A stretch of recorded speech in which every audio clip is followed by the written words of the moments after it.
Well, this is the first review I've ever done, at least on this channel. Pokemon Firearm and LeafGreen were released in 2004 for the Game Boy Advance, and were remakes of the very first Pokemon games, Pokemon Red and Green, and sort of Blue. So, let's get into the video. Yeah, a lot of people would probably be wondering, why are these the first ones I'm going to be reviewing? Well, this is a short and simple answer. These were the first games I've owned in the series. Well, mainly LeafGreen. This was the first Pokemon game I played in the main series, and I had quite a lot of fun playing through it. And this was actually the first time in 7 years that I was able to play this one again. And I thought that I would do a video and discuss my thoughts on the games and some things I like. I won't be going fully in depth though, as I do have a planned series later on where I'll be going through everything good and bad about the games in the series. But with that out of the way, let's start the review. Yeah, normally I would go into the story, but in these games there isn't really a story. At least not compared to the others. Pretty much just entire story is just get all 8 gym badges and complete the Pokedex for Professor Oak. Along the way, you'll run into Team Rocket, who are trying to make a profit off of stealing Pokemon. And you kind of get in the way and stop them every time. And of course, then you eventually beat the Elite Four and unlock the 7 islands that you were previously visited after beating the 7th gym. Yeah, and that's a new feature that they added in these games.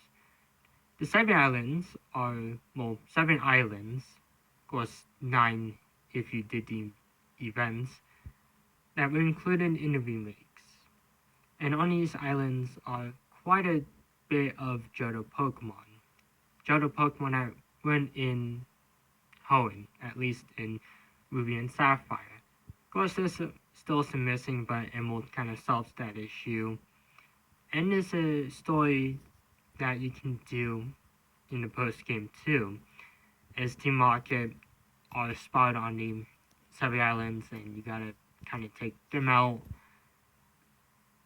And also this other guy who steals a Sapphire from you doing a job for Celio, a friend of Bill's. And that's pretty much kind of just the story. Yeah, I kind of do like the other games that have more of a story. But even without much of a story, Firearm and LeafGreen are very enjoyable games to play. There's a lot of likable things about them. And of course, I'll get into what they are. Well, first of all is the updated graphics.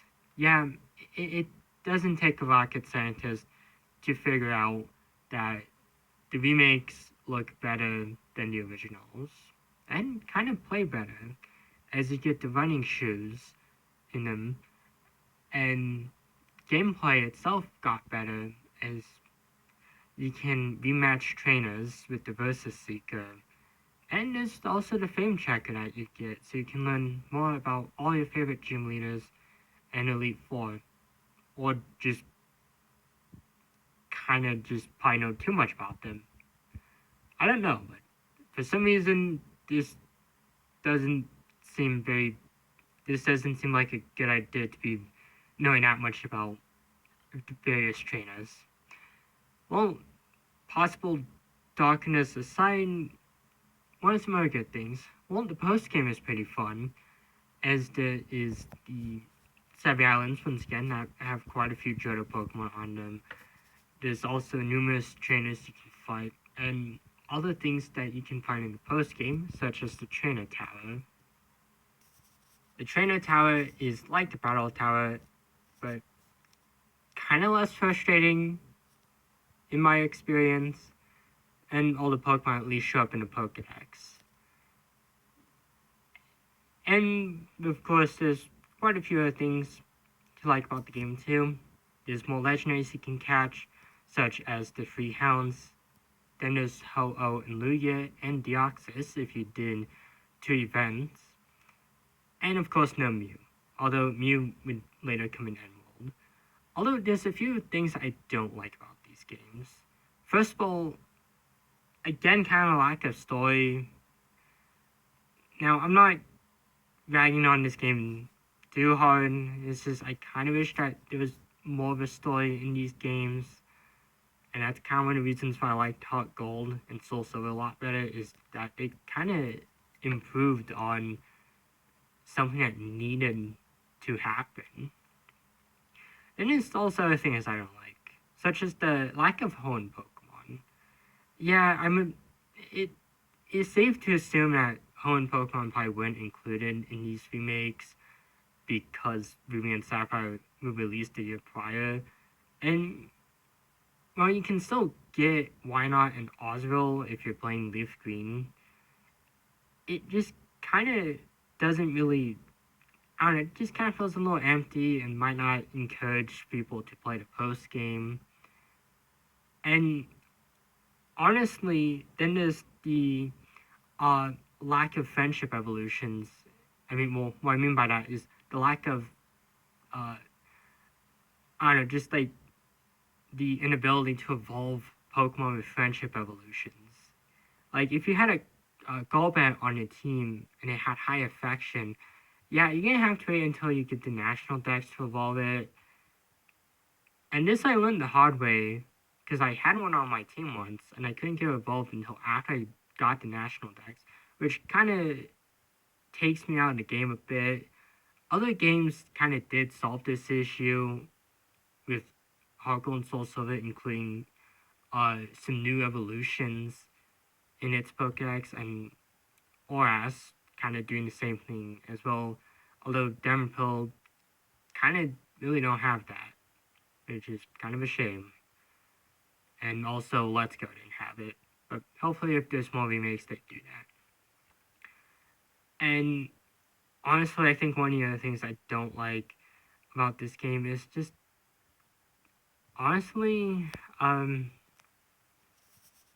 is certain move sets for the Pokemon.